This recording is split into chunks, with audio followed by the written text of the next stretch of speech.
think and Lorraine's going to tell us in a little while, we're looking at, back here on this map, we're looking at some gerrymandered stuff. So we'll orient everybody, and then we'll ask Lorraine to tell us what we're looking at as soon as we get some people on. There we go. There we go, Cynthia. Just, okay. Saturday morning.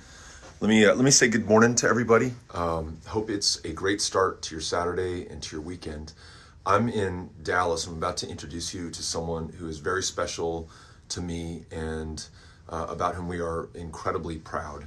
But first I want to orient you, if you're not from the Dallas or North Texas area, and you may not even be from Texas and you're watching this, to show you where we are. So here's a map of Texas down here.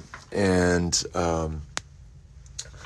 this is where I'm from, El Paso, the westernmost county of these 254 squares that you're looking at. All these are counties in Texas. All of them I've been to. And this is where we are now. We're in Dallas County, which, if you're not from Texas, you might not realize how north Dallas County is. We're in the northern part of the state, so I've noticed that on my runs in the morning. It's a little chillier here. I'm going to show you this map right here, and this State House District 100. And we're going to have somebody who helps explain what I'm looking at. So let me introduce you to her right now. This is State Representative Lorraine Birabil. She's a veteran representative, been serving for a really long time in the State House. How long have you been serving as a state rep? Technically, I was sworn in earlier this month. Yeah.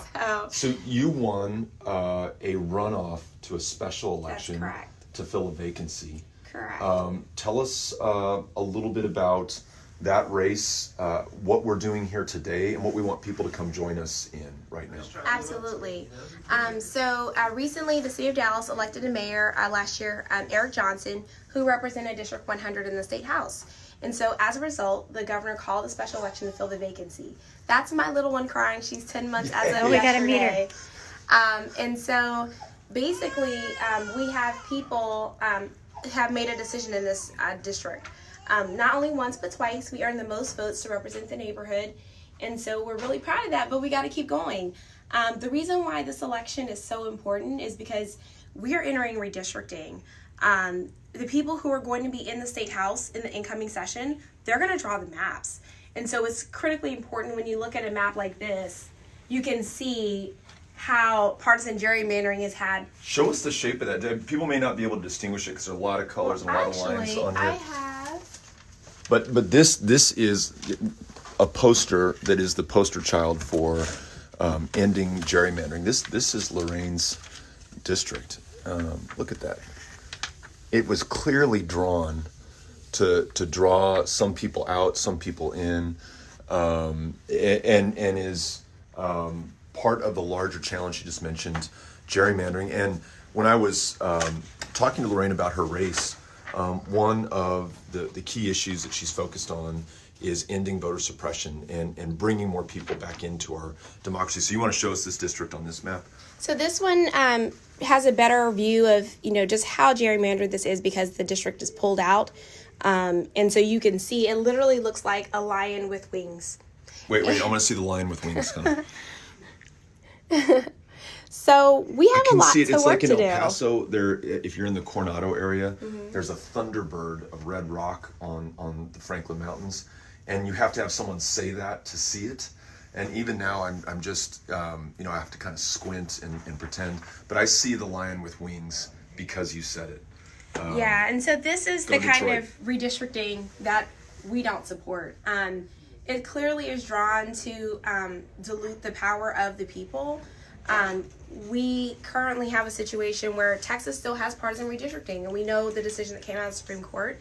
And so what we want to make sure that we do is have fair maps. And it'd be nice for us to be able to come out of a legislative session in Texas without having to sue over the maps. I've been involved in the redistricting lawsuits over the years. I actually served as an intervener on the voter ID lawsuit. And 3 judges, 2 of them appointed by a former Republican president, agreed that they were intentionally discriminatory. Yeah. And so that's... This is not you saying it. This is a federal court, federal judges saying this. Yes, absolutely. So it's clear that we have not done voting rights correctly in Texas, and we have continued to have to sue over that. And the saddest part is we as taxpayers pay for that. When we have to sue the state over it, we're paying on both ends. We have to raise money to pay for the litigation, but then the state also has to pay for it in taxpayer dollars to defend it, ultimately for something that we know is discriminatory. And so if we can just hold the 12 seats that we won, pick up the 9 that we have to flip, and that's some of the important work that Powered by People are doing. And also, in our safe democratic seats, make sure we get the turnout right. If we increase turnout in these seats by only 2%, we will win our state. We will be able to have a government that is not just one party, but 2 parties. And I think when we have a 2-party government, our government works a lot better for all of us. So that's what we're here to do today, is the work that we're doing is going to help ensure that we get the right amount of turnout in the upcoming election. We need as many people to vote as possible. Speaking of which, part of the reason that we came down to see you today is to knock on doors with you for the next few hours and meet your constituents and remind them and encourage them that there's yet another election. Tuesday, March the 3rd, is election day. If you didn't get early voting in, and the last day for early voting was yesterday, you have to vote on Tuesday, and I'm going to knock on doors with you to remind those voters to do it. If people want to join us, and there's still time to come down and meet Lorraine and knock with her, and also to meet U.S. Congressman Mark Vesey, who's like a superstar and a good friend of mine, and I'm excited to see him. Where should people come down if they want to knock on doors with us? You can join us today, 8035 East Earl Thornton Freeway. We will actually be in the lobby. Our office is Suite 518 if you want to come on another day. But a lot of us will be gathering in the lobby in the building today. That's 8035 East Earl Thornton Freeway, Dallas, Texas, 75228. And my office is Suite 518. And one other question for those who are watching who are not in the Dallas area. Love what they're hearing about you, excited that you are representing this community, love the focus on ending voter suppression and having a far more inclusive democracy on top of other issues that we'll have a chance to talk about. If they want to find out more about you or make a donation, where do they go? We need your help. We would love to see you in person, but if you can't get here, please go to my website, LorraineForTexas.com. That's FORTEXAS.com. And you can sign up to volunteer. You can even volunteer remotely if you'd like. And you can contribute. No amount is too small, even $1. Every single bit helps. Do you have another 5 minutes? Yes, absolutely. Cynthia's about to produce a Facebook video podcast. Awesome. She's taken over our Facebook account. And so since you are our producer, Cynthia, and this is the studio that we're working in today, how would you like this set up? You want Lorraine and I to sit in these chairs? Yeah, I do. I think that would be awesome. And then I am going to show you guys, in case you didn't catch that website. It's right here. See, she's Take running a the look. graphics department as well. Right there, LorraineForTexas.com. Go to her website. And then after we talk with you, I know we have some of your family out here. Would love a chance to meet them. So that might be a great topic for us to start on, because I've had the chance to work with Lorraine. In fact, that extraordinary 2018 U.S. Senate race that we were all a part of in Texas, where we won more votes than any Democrat in Texas history. We helped Colin Allred in the North Texas area replace a Republican in Congress. We helped Lizzie Panel Fletcher in Southeast Texas do the same. 17 African-American women elected to judicial positions in Harris County. 12 new state reps who were in part the beneficiaries of that massive turnout. Lorraine was key to that. So it's no surprise to me that as a state rep, she wants to continue to make sure that more people turn out, have a voice and a say in their government. But not only did she work for me, she's worked for Congressman Mark Vesey. She worked for then State Senator Wendy Davis. She has a law degree. She's a devoted public servant. So both in her day job, but also outside of that, mentoring young people who want to get involved in politics and want to have a say in their democracy. But let's go, you mentioned being a parent, but one of the things I've learned about you is that your father made a huge impression on you, raised you as a single parent. Talk a little bit about moving to his decision to move to North Texas, and how you grew up and what that legacy is from your father that you carry with you in public service today? Well, I think that I can relate to a lot of Texans. I was born Texan. My dad wasn't born Texan. He got here as fast as he could, like a lot of other Texans. Right. But he, before he even got to Texas, he immigrated to this country. And so, through him, I am a first-generation American. He came here because of opportunity and education. And for him, he attended state schools. He retired from UT Southwestern. He was one of a handful of Black neuroscientists there. And even though he was doing that, he still volunteered for organizations like Sierra Club and others. Really, despite being a single parent and needing to provide, found a way to get involved. And so having that example really laid the path for me that whatever you decide to do in your life, being involved and being a good neighbor means also being involved in your community. You want to make sure that not only your family, but all of your neighbors, everyone that lives in your state, everyone who lives in your country, has the opportunity to fulfill whatever goal it is that they want to do. And public education is just so key to that. He showed me that, and he came here for those educational opportunities. And, I benefited from that. I went to public school, K through 12, public school for my undergraduate and graduate work. And I know that without quality public education and access to it, we're going to continue to see communities struggle. And I think that everyone can agree that we lift everyone up when they have access to quality education. I noticed that is one of the things that you're talking about with voters right now, your focus on public education and public school educators. You want to tell us a little bit about, you just were sworn in as a state rep, but again, a reminder, if you live in Dallas, and if you live in House District 100, though she's a state rep, she has to run again, and she's on the ballot right now in the Democratic primary in House District 100, so please vote for Lorraine Birabil. Please come join us to knock on doors for her. But if she wins this election on Tuesday, and then will likely, we hope, win in November, she's going to be in office, and she'll no longer only be a candidate and only be a state rep in name only. She's going to be on the job and accountable to you and to all of us here in Texas. What do you want to do with that responsibility when it comes to public education? What are the changes you'd like to lead in the State House? So we know that our schools are critically underfunded, whether it's K through 12, whether it's higher education. Everyone is concerned about the ballooning college debt and everything that comes with that. People can't buy homes. A lot of people are postponing major life decisions like getting married because of it. And so my plan, Texas culturally, of course, we're not going to be in favor of raising taxes. And so, but I think that we have a lot of revenue that is not recovered.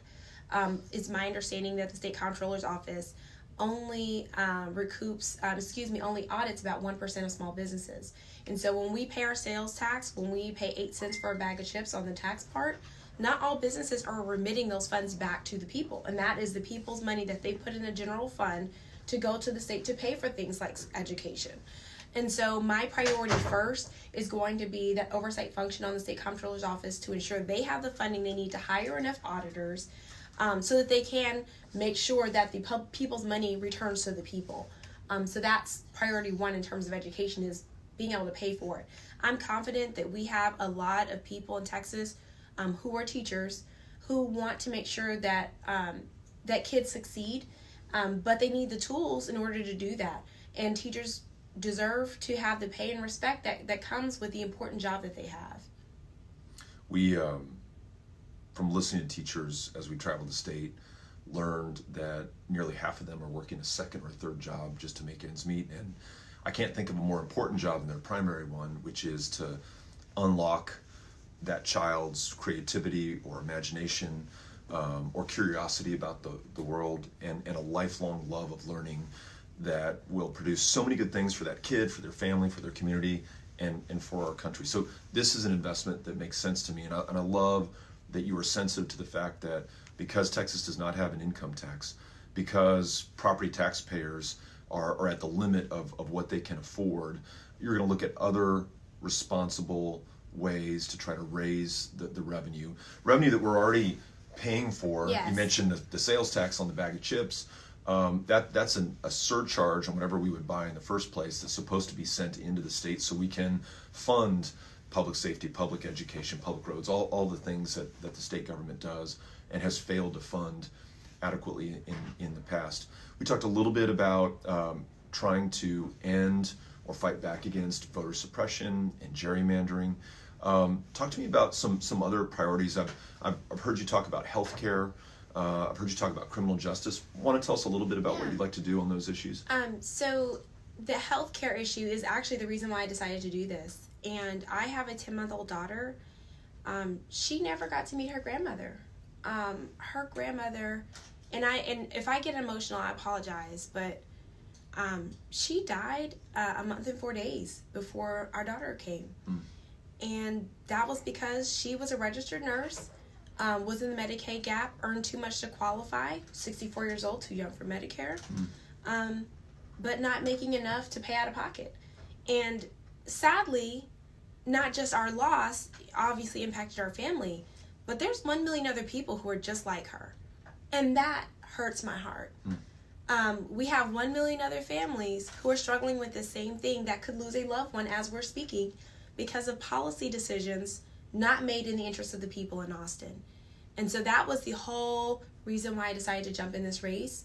I think sometimes we have people who are making decisions at a 30,000-foot level without actually thinking about how that decision impacts someone's life.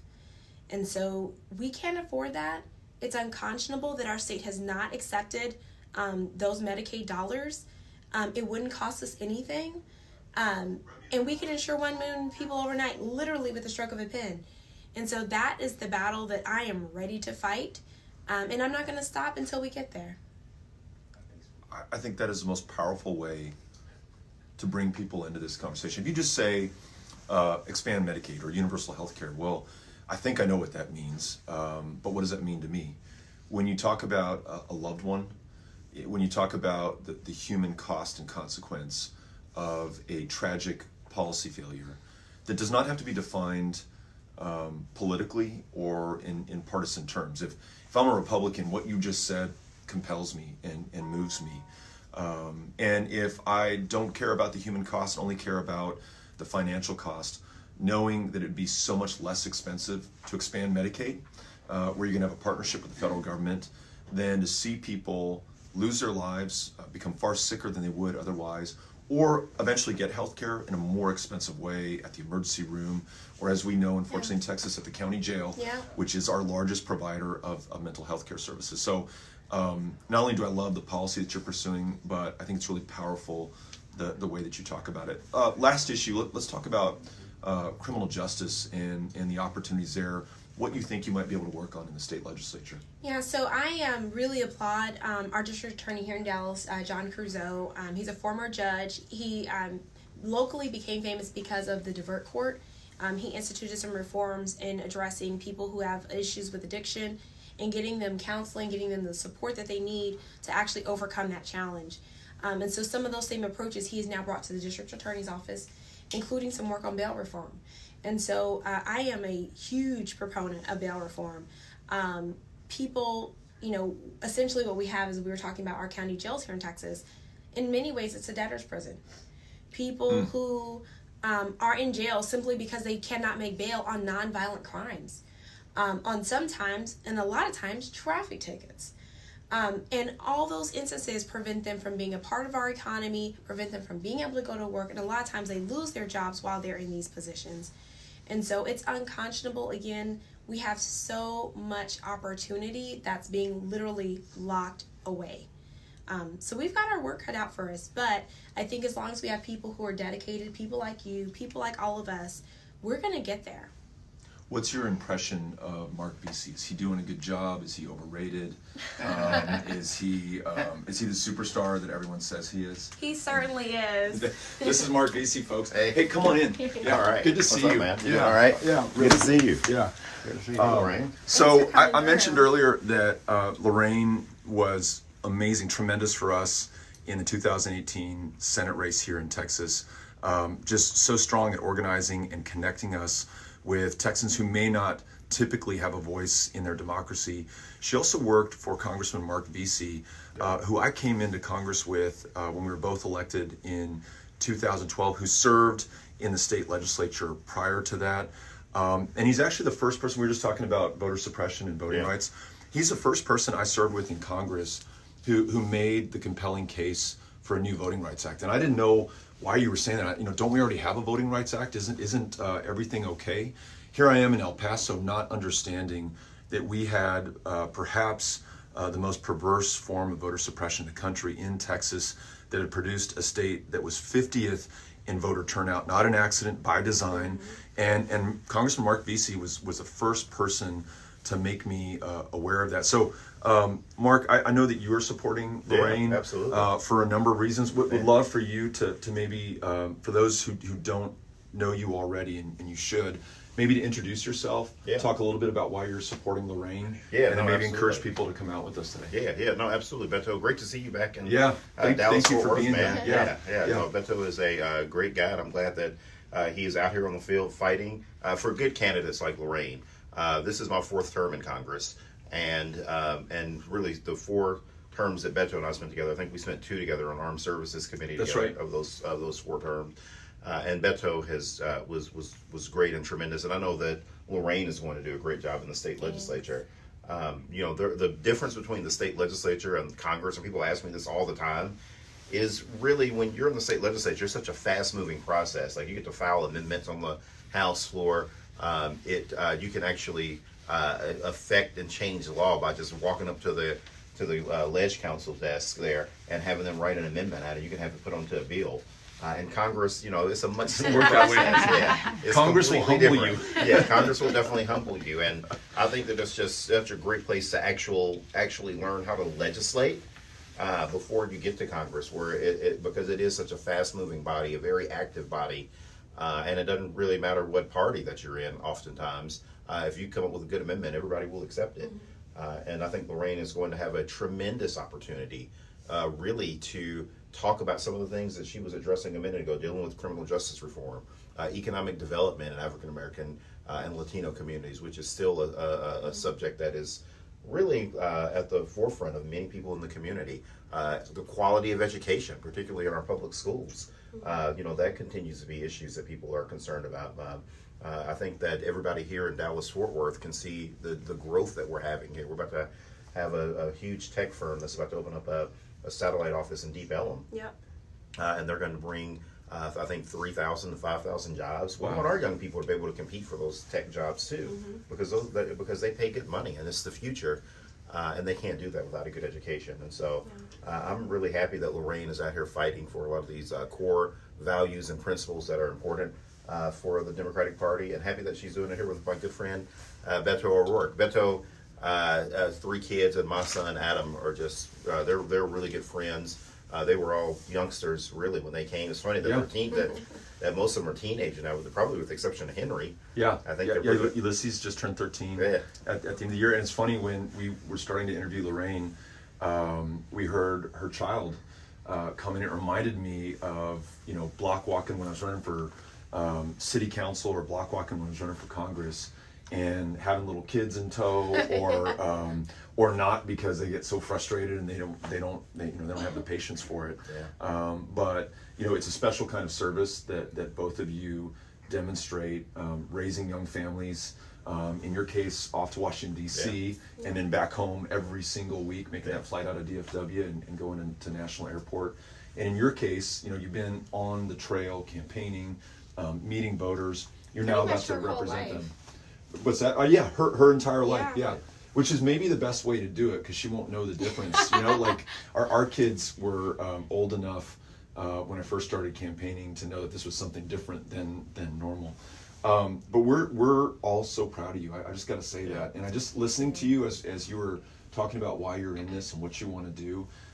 As a Texan, I feel so lucky to know that you're going to be in the state legislature, and I'm so happy to knock on doors for you. And we hope that if you're not in Well, first of all, if you are in House District 100, that you vote for Lorraine on Tuesday. Tuesday's your last day to vote. Early voting's over. It's critically important that you turn out. She's a state rep, but she needs to stay a state rep so that she can begin this next session in 2021, hopefully with a Democratic majority. If you're not in House District 100, but you want to support Lorraine, you can go to LorraineForTexas.com. That's the right website, right? LorraineForTexas.com. Learn a little bit more about her and then make a donation. That's how she's able to reach more voters and connect with those that she wants to represent and serve in House District 100. And if you're in the Dallas-Fort Worth metro area and you want to knock on doors with us, you can do that as well. We'll be out here for the next couple of hours meeting Lorraine's constituents and the voters who are going to decide this really important election. So very grateful to everyone on the live stream who's going to help Lorraine out. Very, very grateful for her service and her commitment and her sacrifice and her willingness to step up. And then this is a huge honor that we get to be joined by Congressman Mark Vesey, who's doing heroic work in the United States Congress. I hope you agree. If there were ever a time that we needed people like Mark, given the threats that we face to our country and our democracy, it is right now. So if you haven't already discovered Mark Vesey, look him up online, get to know him and support the work that he's doing as well. So thanks everybody. Thank you, Lorraine. You so Thank you, much. Mark. Yeah, appreciate it. Thanks, See y'all later.